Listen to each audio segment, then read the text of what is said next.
En ce temps-là, en l'an de grâce 1758, j'avais 30 ans, tout juste, le sang chaud et l'âme en feu. J'étais le capitaine Émile de la Roche, marin breton, cartographe à mes heures perdues. C'est cette carte marine ancienne qui a tout changé. Je l'avais trouvée dans une échoppe poussiéreuse de Saint-Malo, coincée entre deux grimoires moisis, couverte de signes étranges et d'une encre qui semblait encore fraîche malgré les siècles. Elle indiquait une côte oubliée du Groenland, un fjord sans nom et surtout une marque rouge sang, l'entrée du monde perdu. Le marchand m'avait ri au nez quand je l'avais payé une fortune. Une folie, monsieur. Pourtant, quelque chose en moi savait que c'était vrai.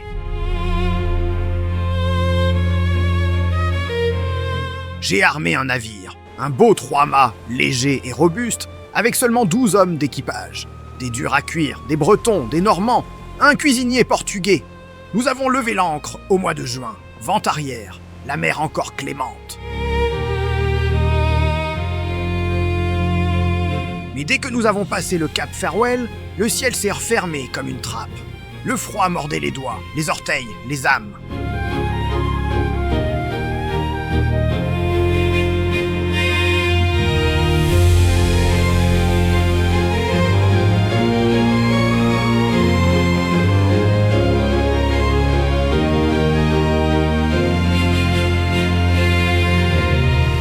Puis un matin de brouillard épais, nous vîmes la côte. Une muraille de glace noire percée d'une fissure sombre comme une bouche qui attendait.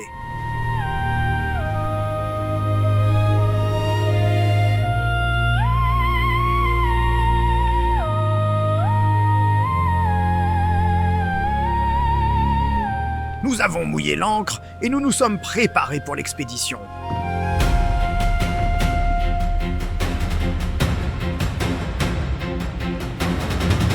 Nous avons essuyé de nombreuses tempêtes de neige, et ce froid permanent et si douloureux était comme l'enfer sur terre.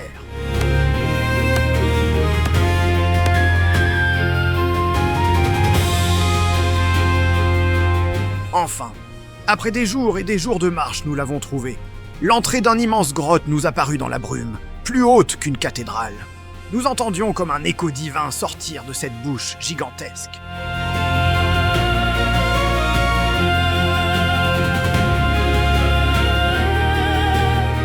Nous avons pris des torches, des cordes, et nous sommes entrés. À l'intérieur, l'obscurité était totale. L'air sentait la pierre humide et quelque chose d'autre. Une odeur tiède, presque vivante.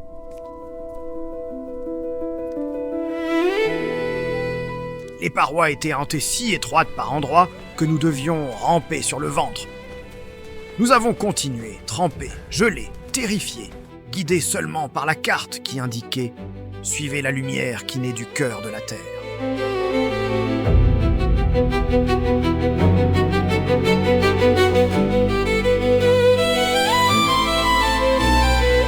Et soudain, la grotte s'est ouverte sur une immense salle.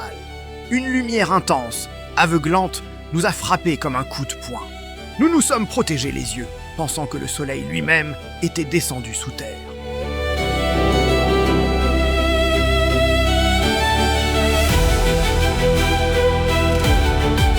Peu à peu, nos pupilles se sont habituées. Ce que nous avons vu, je le revois encore chaque nuit.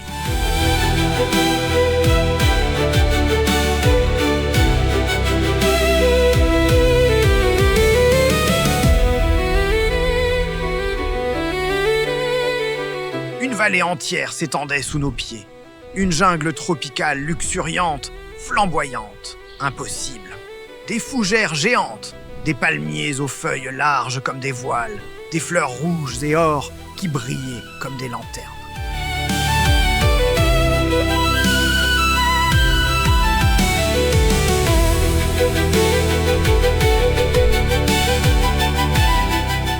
Une rivière chaude serpentait entre des rochers couverts de mousse verte.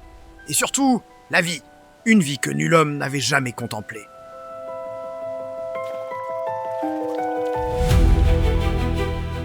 Des oiseaux immenses aux ailes de cuir battaient de chaudes et l'air tiède, leurs ombres glissant sur les cimes des arbres. Au bord de l'eau, un troupeau d'animaux avec de grandes cornes broutait paisiblement.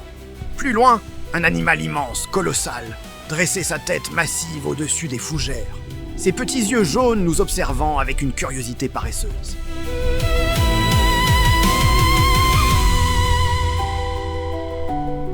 Nous sommes restés là, muets, les larmes coulant sur nos visages sales.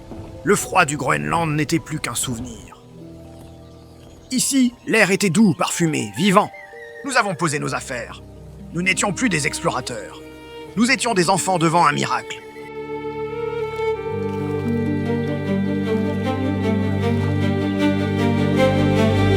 Nous avons passé 3 jours et 3 nuits dans ce paradis caché.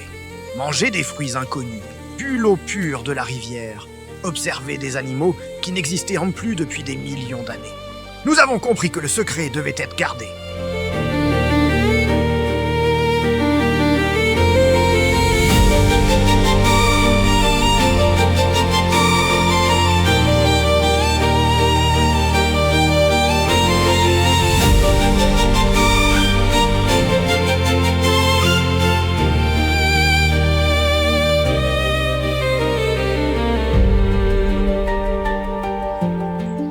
Nous avons glissé, rampé à nouveau dans les galeries sombres.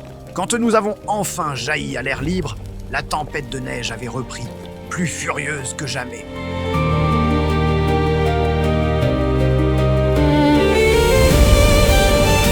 Le navire était toujours là, intact, comme si le monde extérieur nous avait attendus.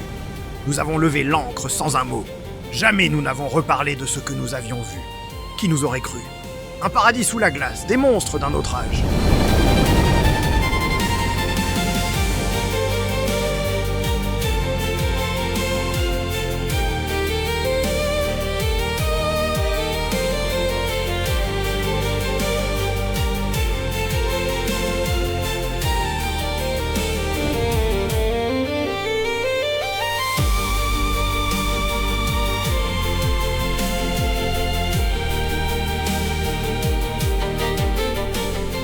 Aujourd'hui, je suis vieux, mais chaque soir, quand le feu crépite, je ferme les yeux et je revois cette lumière aveuglante, ces fougères géantes, et cet animal qui nous regardait sans haine. Et je me dis que le monde est bien plus étrange et bien plus beau qu'on ne veut nous le faire croire.